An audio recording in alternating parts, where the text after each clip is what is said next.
Another breakthrough, followed by another setback, just as Ukraine celebrated what many described as a major milestone in its domestic missile program. Reports emerged that Russia had carried out a large-scale operation against the production line of Ukraine's new Flamingo cruise missile. The timing could not have been more symbolic. Kyiv had only recently highlighted the expansion of its missile manufacturing capabilities, framing the Flamingo as a new pillar of its long-range deterrent strategy. But within days, Russian sources claimed that the very heart of that production effort had been located and neutralized. So what really happened? And more importantly, what is the Flamingo missile? And does it truly pose a strategic threat to Russia? Let's break it down.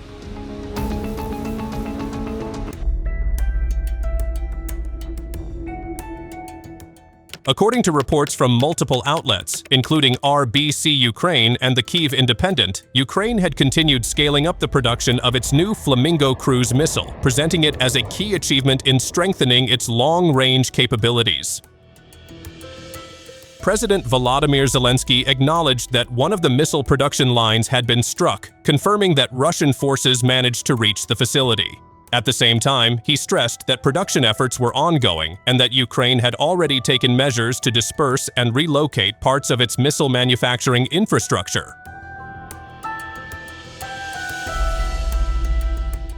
On the other side, Russian state media outlet TASS reported that Russian forces had successfully eliminated a significant production site linked to the Flamingo program. Russian sources framed the operation as a strategic move aimed at crippling Ukraine's ability to sustain long-range operations. Meanwhile, defense-focused platforms such as Defense Blog cited Russian claims that a large production line had been destroyed using precision-guided munitions. As always in this conflict, independent verification remains limited. But what is clear is this: Russia is actively prioritizing Ukraine's missile industry as a high-value target. And that says a lot about how Moscow views the Flamingo program.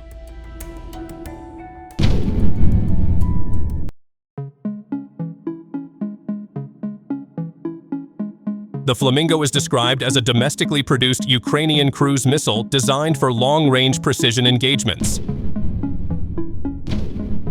Ukrainian officials have presented it as part of a broader effort to reduce dependence on foreign-supplied long-range weapons and build sustainable, homegrown capabilities. According to coverage from RBC Ukraine, Ukrainian sources claim the Flamingo boasts impressive specifications, with one report suggesting that it could even surpass the US-made Tomahawk in certain parameters, particularly in range and warhead capacity. That is a bold claim. The Tomahawk, a long-standing staple of US naval strike doctrine, typically has a range of around 1,600 kilometers depending on the variant and carries a substantial conventional warhead. For a newly developed Ukrainian missile to outmatch it in both range and payload would represent a dramatic leap in Kyiv's defense industry capabilities. While exact technical details remain limited, Ukrainian reporting has emphasized the Flamingo's long reach and destructive potential, framing it as a system capable of striking deep behind enemy lines. And this is not just theoretical. Ukraine has reportedly already used the Flamingo in operational scenarios. One high-profile incident involved a successful long-range operation targeting infrastructure inside Russia, which Kyiv presented as proof that the system is combat-ready and effective. That single event likely explains why Russia moved quickly to target the production chain.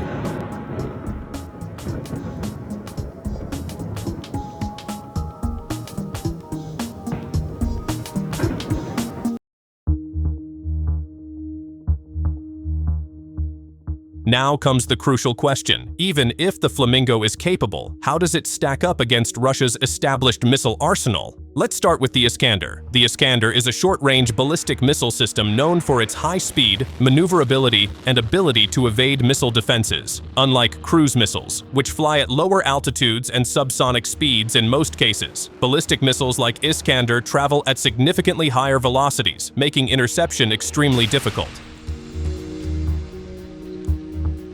Then there are Russia's air-launched cruise missiles, such as the Kh-101 and the older Ka-22. The Kh-101 is a modern, long-range, precision-guided cruise missile with stealth features and a range often cited at over 2,500 kilometers.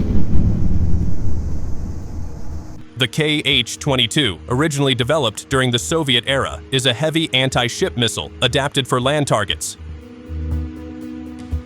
Compared to these systems, the Flamingo would need to demonstrate not only range, but also survivability, guidance precision, and production sustainability. Range alone does not determine effectiveness. What matters is how reliably a country can manufacture, deploy, and integrate the missile into coordinated operations. And this is where the recent Russian operation becomes strategically important.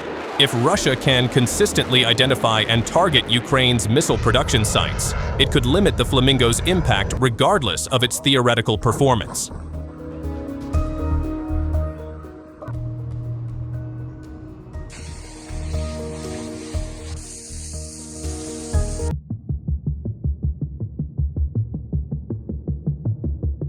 Even so, the psychological and strategic implications of the Flamingo program are significant. First, it represents Ukraine's determination to build sovereign strike capabilities. Western-supplied systems often come with usage restrictions. A domestically produced missile provides greater operational flexibility.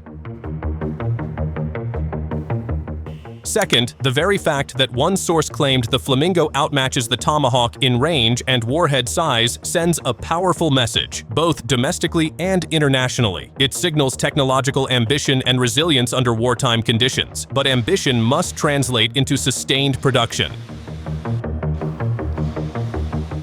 President Zelensky's admission that the production line was hit, while also emphasizing relocation efforts, suggests Ukraine anticipated such attempts. Modern warfare increasingly involves not just frontline clashes, but industrial targeting, factories, supply chains, and logistics hubs. Russia's move to target the Flamingo line indicates that Moscow considers Ukraine's long-range missile capability a real threat, not merely propaganda, and there is precedent for that concern. Ukraine has previously demonstrated the ability to conduct long-range operations deep inside Russian territory. If the Flamingo can be produced in sufficient numbers and integrated effectively, it could expand Kyiv's options in targeting strategic infrastructure, air bases, or military facilities far from the front lines. However, Russia's advantage remains scale. Its missile inventory includes multiple classes, ballistic, cruise, hypersonic, backed by an extensive industrial base. Ukraine's challenge is not just innovation, but endurance. That's all for today. Thanks for watching.